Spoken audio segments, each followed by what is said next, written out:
Say hello to my little friend. You've heard it 1,000 times. You've said it yourself, probably at a party, probably badly. But here's the question nobody asks. Why does it still work? Why, after 40 years, does one line from one movie still live rent-free in the heads of millions of people who weren't even born when it was filmed? The answer isn't the line. It's the man. This is Al Pacino.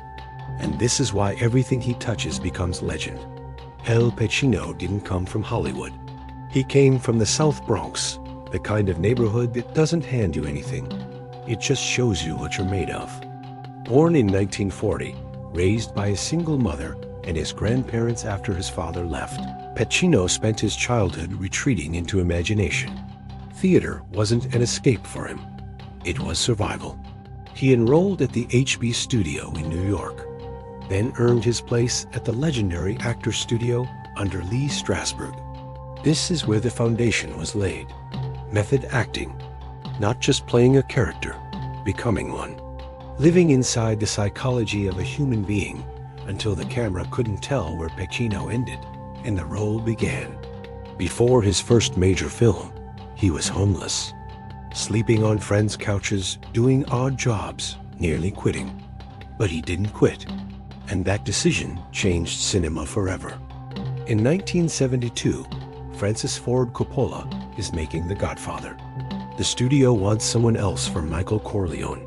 Someone established, someone safe. Coppola wants Pacino. The gamble pays off in ways nobody predicted. Watch Michael Corleone across all 3 films. Watch what Pacino does with his eyes alone.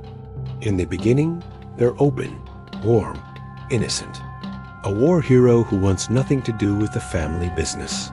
By the end, those same eyes are hollow, ancient, carrying the weight of every murder, every betrayal, every compromise. He never announces the transformation. He is the transformation. Frame by frame, scene by scene, you watch a good man disappear, and you feel it in your chest because Pacino makes you believe every single step of that descent. That is not acting. That is architecture. He builds a soul, then destroys it, and invites you to watch. Here's what gets lost in the highlight reels. Al Pacino is not one actor. He is many.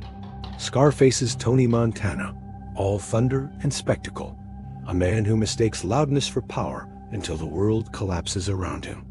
Serpico, quiet, righteous fury. A cop so honest, he becomes an enemy of his own department. Dog Day Afternoon, raw, desperate, almost comedic. A bank robber who becomes a folk hero by accident. Scent of a Woman, a blind man who sees everything everyone else ignores. The tango scene alone is a masterclass in what it means to be fully present in a role. Heat, 2 forces of nature across a table at a diner. 11 minutes, no props, no gimmicks. Just Pacino and De Niro dismantling each other with words. The range is staggering. And it all comes from the same place, absolute commitment. In interviews, Pacino has said something that sounds simple, but cuts deep. The truth is always interesting. That's his secret. Not technique, not tricks, not star power. Truth. Every character he plays has a logic, a wound, a hunger, a lie they tell themselves to keep going.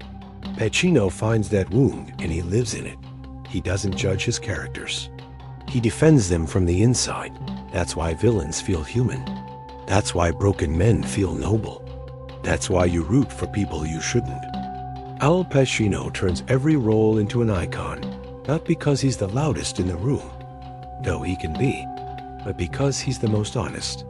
He shows you the parts of human nature that most people hide. Ambition, shame, desperation, love, fury, grief. He holds them up to the light and says, look, this is real. This is us. That's why the lines stay with you. That's why the characters haunt you. Because somewhere in every role, you see yourself. Which Al Pacino role do you think is his greatest performance? Drop it in the comments.